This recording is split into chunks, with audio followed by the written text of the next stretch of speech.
Israel-Palestine conflict, explained. Source, Guardian.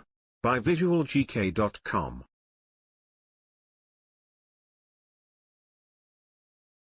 What are the roots of the conflict?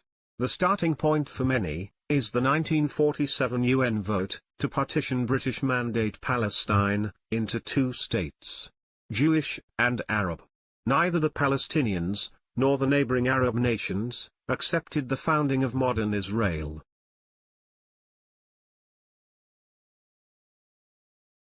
Fighting between Jewish groups and Palestinians escalated until the armies of Egypt, Iraq, Transjordan, and Syria invaded after Israel declared independence in May 1948. With Israel's new army gaining ground, an armistice deal in 1949 saw new de facto borders that gave the fledgling Jewish state considerably more territory than it was awarded under the UN partition plan.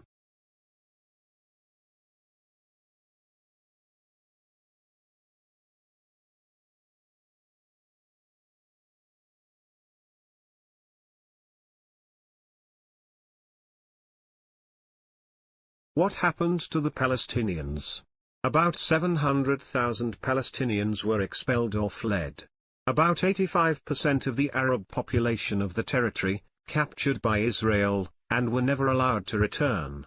About 150,000 Palestinians remained in Israel.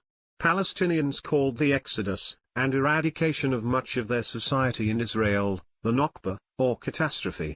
Arabs who remained in Israel as citizens were subject to official discrimination. They were placed under military rule for nearly 2 decades, which deprived them of many basic civil rights. Much of their land was expropriated, and Arab Israeli communities were deliberately kept poor and underfunded.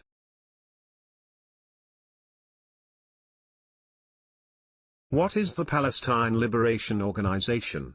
In 1964, a coalition of Palestinian groups founded the Palestine Liberation Organization, under the leadership of Yasser Arafat, to pursue armed struggle and establish an Arab state in place of Israel. The PLO drew international attention with high-profile attacks and hijackings. How did the Palestinian territories come to be occupied? In 1967, Israel launched what it said was a preemptive defensive war against Egypt, Jordan, and Syria. The attack caught Arab governments by surprise, and saw Israel achieve rapid victories, including seizing the Sinai Peninsula and Gaza Strip from Egypt, the Golan Heights from Syria, and the West Bank and East Jerusalem from Jordan. The Six-Day War was a spectacular military success for Israel. Its control over the biblical lands, called Judea and Samaria in Israel, opened the way to the construction of Jewish settlements in the West Bank, which became central to the conflict. Israel placed the Arab population of the West Bank under military rule, which is enforced to this day.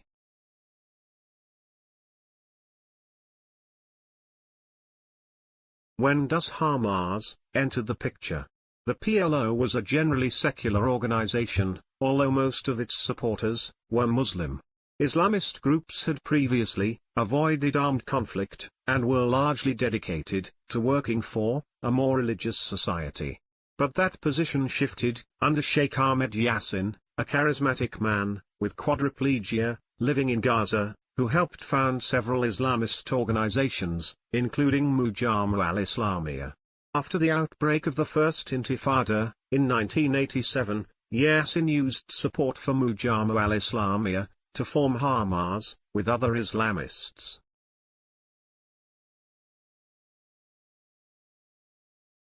So, what was the First Intifada? In 1987, young Palestinians rose up. The precise spark for the First Intifada, or uprising, is disputed, but it spread quickly, marked by mass stone throwing. The Israeli army responded with arrests and collective punishments. The Intifada is largely recognized as a success for the Palestinians, helping to solidify their identity and forcing Israel into negotiations. It strengthened Arafat's hand to make compromises with Israel, including adopting the principle of a two-state solution. What happened to the peace process?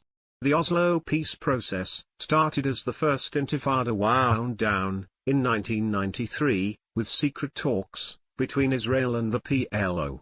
Israel's then Prime Minister, Yitzhak Rabin, signed an agreement with Arafat, aimed at fulfilling the right of the Palestinian people to self-determination. Although Rabin did not accept the principle of a Palestinian state. The Oslo Accords established the Palestinian National Authority, granting limited self-governance over patches of the West Bank and Gaza Strip.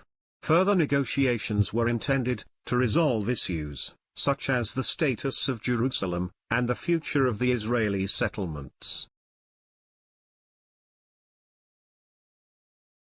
What caused the Second Intifada? Peace negotiations spluttered along, until attempts, led by Bill Clinton, to broker a deal at Camp David, in 2000, failed, contributing to the outbreak of the Second Intifada. It was different from the First Intifada, because of suicide bombings against Israeli civilians, led by Hamas and other groups, and the scale of the Israeli retaliation. It lasted 4 years, more than 3,000 Palestinians, and more than 1,000 Israelis, died.